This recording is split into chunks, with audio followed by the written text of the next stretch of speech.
Gentlemen, this is your captain Ankita Bakre with my co-pilots Chaitanya and Praveen on my right. We're taking you through a journey on the topic 70 million employable Indians, strategies for global competitiveness. Please fasten your seat belts while we are ready to take off.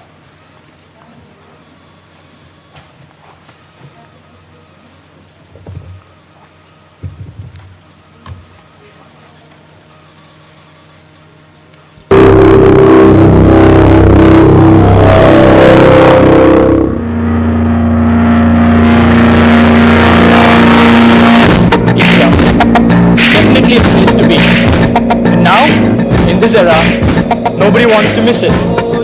What is the DNA of this billion-strong country? What makes Indians the thought leaders of the present and the future? Indians with a never-say-die attitude look at scaling new heights every day. They want to succeed in every field, be it manufacturing, services, or anything they choose. They have dreams and desires to shape them into reality. They are not one, not two, 70 million. Employable Indians as they are. When we profile these 70 million employable Indians, the census data of 2001 says these represent a population that has a minimum qualification of a technical diploma going higher. We will, during the course of our take on the theme, identify the key growth sectors which will employ the majority of this chunk. We will move on to focus on the three most high potential sectors which we think will take the hot seat in the time to come. In each of these three sectors, we will take you through the advantages India has, our strategies to grow, and the action plan bolstering the strategies.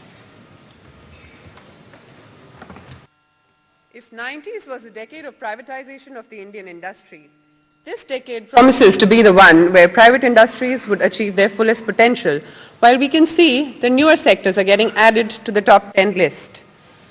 Did we know that there were strategies that were being made to look at sunrise sectors and having some kind of potential sectors for growth? In our study, we attempt to profile 8 such sectors that would drive India's economic growth in the decades to come. We strongly believe that for the success of any industry, there are 4 pillars supporting its growth. And to start with, I would say infrastructure is one such pillar. Favorable and enabling governmental policy framework is another. Entrepreneurial ambition is equally important, and projects based on public and private partnerships. As we profile the 8 leading sectors in our study, we will, through the course of this presentation, take you through 3 sunrise industries that would also be the country's future industries.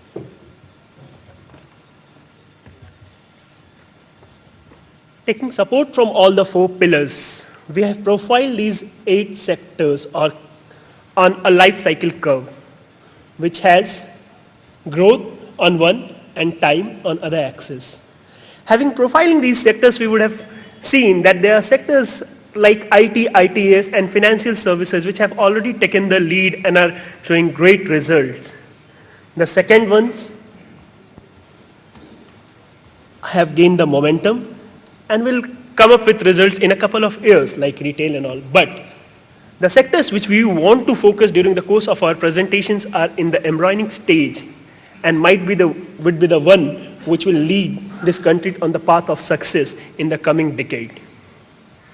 Having profiled these sectors on growth and time axis, ladies and gentlemen, we present to you our self-designed gravy grid. Sounds mouth-watering, but it's based on the axis which we have taken, growth as well as availability of skilled workforce.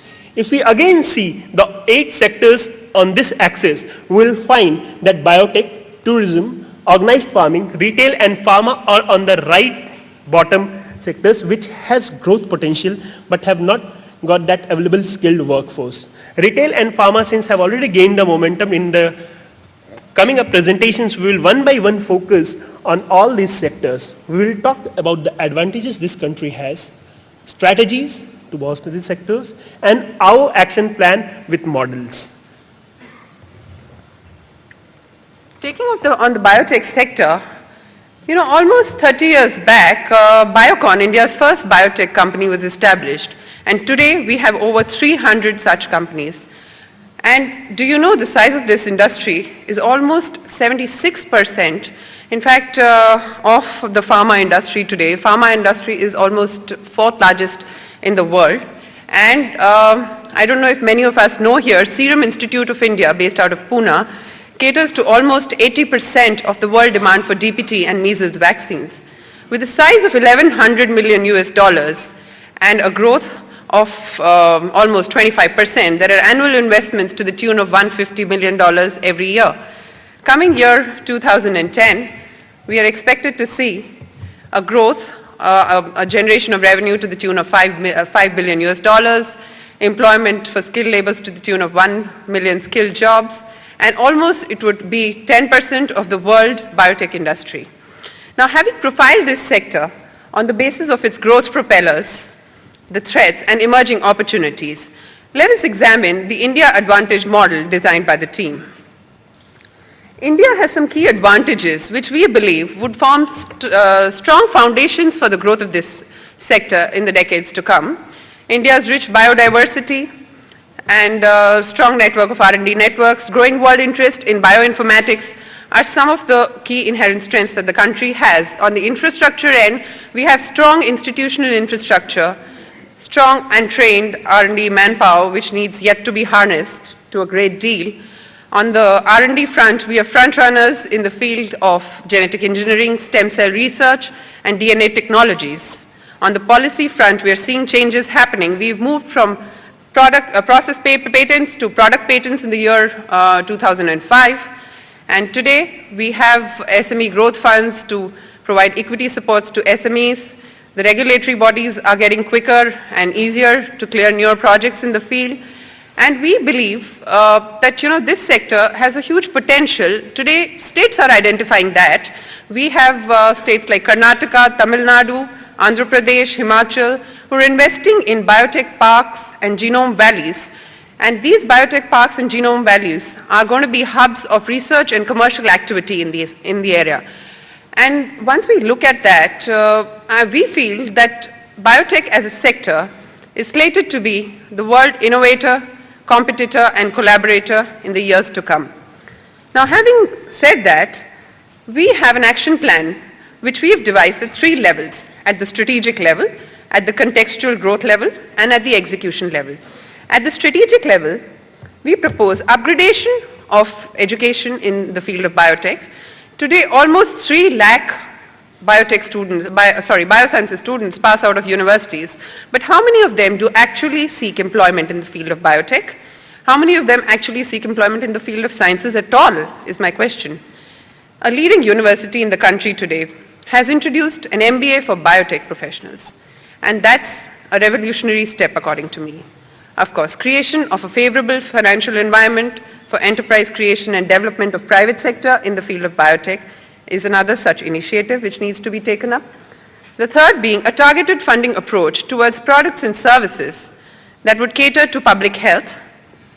At the contextual growth level, we propose that academic scientists should be encouraged to take up entrepreneurial ventures wherein they work on commercial research, and the other way around, corporates would sponsor institutional research.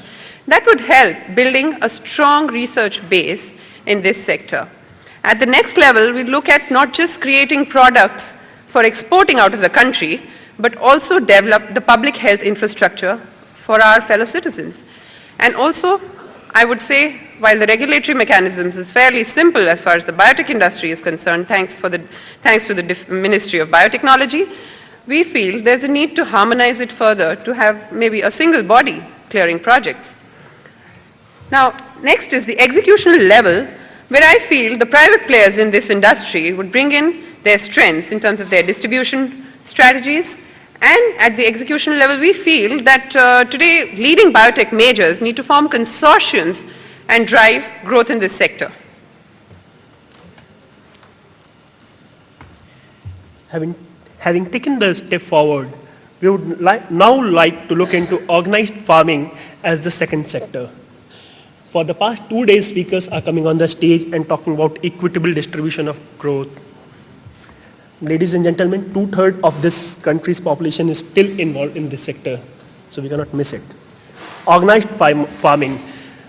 Mr. Raha yesterday in his speech has told that spices and gems were the things which brought foreigners to this country, spices again. This country has been always known as the food basket of the world.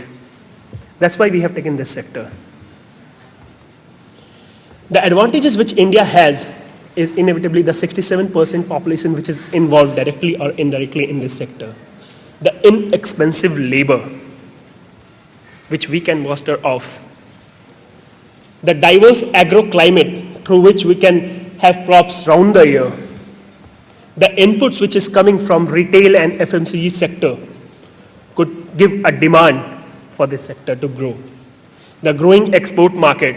My dear friend, yesterday one of the ministers said that roses, there's a company in South which has become the biggest exporter of roses in this country.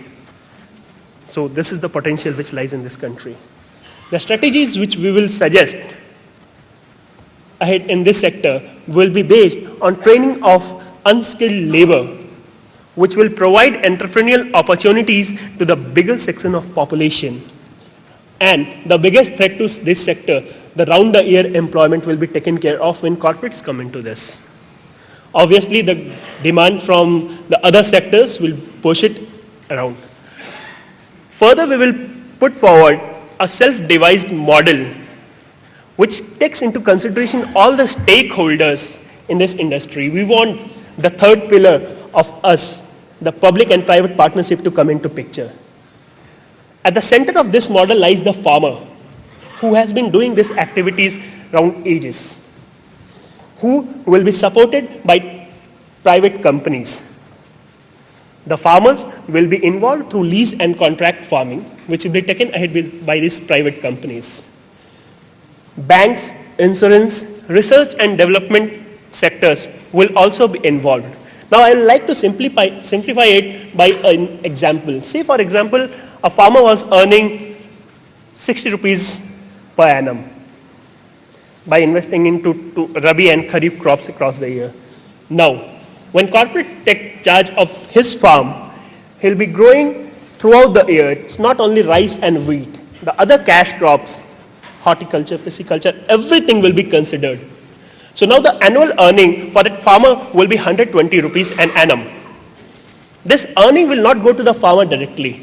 It will be put in the banks, and it will be like a salaried income to the farmer, 10 rupees per month. The same farmer will be involved on his land, which will give him employability. The farm crops will be insured by different agencies.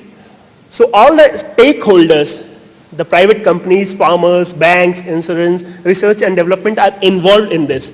And the benefit and the fruits will be reaped only when there is a win-win situation for all the stakeholders.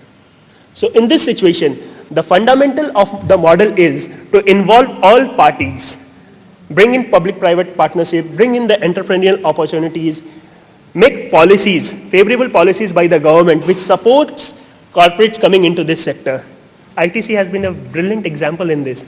So why not the rest companies which have already started taking lead in this economy? Moving on, ladies and gentlemen, we go to the tourism sector. Do we know how many languages are spoken in this country? Mr. Panda has said officially there are 22, but we know with combining all the dialects in this country, there are over 100. How many religions are followed? How different the world changes in just 100 kilometers from a place. Ladies and gentlemen, welcome to the wonder called India. It is this intrigue, this mystery, that's driving people to come out and explore India. 1951, there were a meager 17,000 tourists who came to India from abroad. 2006, the figure is 3.78 million. Do we need to say more? India is definitely the only country in this entire world that offers various categories of tourism, if I may put it that way. Kerala for well-being and ecotourism, Goa for beach tourism, Rajasthan primarily for heritage tourism, Madhya Pradesh for wildlife tourism, Uttar Pradesh for religious tourism, and each state with its unique positioning is a surprise in itself. India with its diversity has an advantage that no other country has. What really are we waiting for? To capitalize on the advantages and tremendous potential that this sector has to offer and to make a headway in tourism, we believe the strategy should be to market India as a place of multiple tourist destinations under a single aegis, internally for the domestic tourists and globally. Incredible India campaign has achieved this to an extent, but that, I promise, is just a tip of an iceberg. We developed an M-cube model that will capture this spirit, where M stands for make. We need to make empowered people with enhanced skills, coupled with infrastructure and connectivity all across India. M stands for maintain. We need to maintain this country and build strong public and private partnerships. Maintaining our properties, supporting with good policies that will encourage partnerships and participation. M, again, stands for market. We will have to make an integrated communication for tourists with effective targeting and packaging. If I may move on further to make the action plan, it's a little elaborate in its sense. When we look at developing skills and empowering people, we have to start from the grassroots level to incorporate tourism as a subject from the very basic curriculum. More of institutes like IATTM, Travel and Tourism Management, has to be brought up. Can we imagine 350 seats for a country like India in various branches, of course? We have to build facilities in each area of focus you see on the right. We have to build accessibility to each of these spokes from hubs. We have to provide integrated product development in terms of public and private partnerships, support lesser known forms of tourism like rural tourism that you see there. Integrated marketing communication, states as entities will each have to support each of these tourisms. Literature development, now we do not have a singular literature of each state. What we have is really not enough. Effective targeting and packaging. Now we have to target domestic customers as well as international customers who are coming to India to visit and know it in a very effective manner, starting from the root to the end.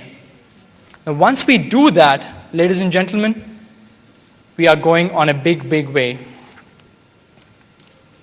Now we do a short recap of we started with Galloping India's supporting pillars of 4. Infrastructure, policies, entrepreneurial spirit, and public and private partnerships. Then we moved on to the self-developed life cycle curve and gravy grid that identified the 3 hot sectors that India has to offer, apart from many. And we looked at 3 sectors: biotech, tourism, and organized farming. The road ahead, as we see, as a famous saying goes, like Mr. Jalan rightly put it, the only thing in this world that is constant is change. These sectors we have focused will move up on the life cycle curve, and there would be new sectors which will emerge to take India ahead. Then we will meet again, sitting across in a similar forum like this, as conventions and leaders, discussing not just about managing new India, but about managing a new world. See you then.